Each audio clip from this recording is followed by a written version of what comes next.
High. গাছ ভালোবাসে এমন মানুষের অভাব নেই। আমিও গাছ ভালোবাসি। কয়েকদিন আগেই চন্দ্রমল্লিকার কাটিংগুলো আমি বাড়িতে বসিয়েছিলাম। আজকে দেখলাম যে খুব সুন্দর রূপ ছেড়ে গেছে, প্রত্যেকটা কাটিংয়েই খুব সুন্দর রূপ ছেড়ে গেছে। তো আজকে এগুলোকে ফার্স্ট পটিং করার পালা।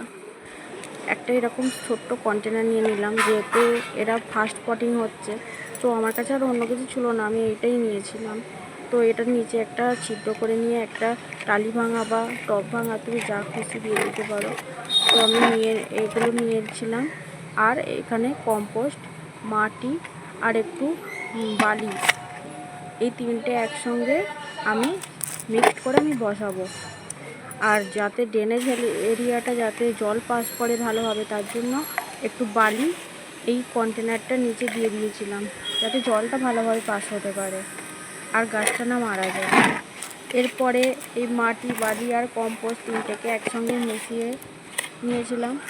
মিশিয়ে নেওয়ার পরে আমি ভালোভাবে এই কন্টেনারের মধ্যে সবকটা জিনিস একসঙ্গে দিয়ে দেব। যেহেতু চন্দ্রমল্লিকা একটু বালি ভালোবাসে, মানে বালি মাটি ভালোবাসে, তাই একটু বালির ভাগটা বেশিই ছিল। তো ওই কন্টেনারটায় আমি সব কিছু দিয়ে একসাথে ভরে দিচ্ছি। যেহেতু গাছটা অনেকটা ছোট, তাই আমি একটু কম করেই মাটি দিচ্ছি। আর ফার্স্ট পটিং ভয় লাগছিল যদি এই গাছগুলোর কিছু হয়ে যায়। তো গাছগুলো তো এই ছোট্ট ছোট্ট নতুন রূপ ছেড়েছে, তো যাতে এগুলোর কিছু না হয় তাই কম মাটি দিয়ে এই মাটিটার মধ্যে একটা ছিদ্র করে নিয়ে আর গাছটা আমি আস্তে করে বসিয়ে দিয়েছিলাম।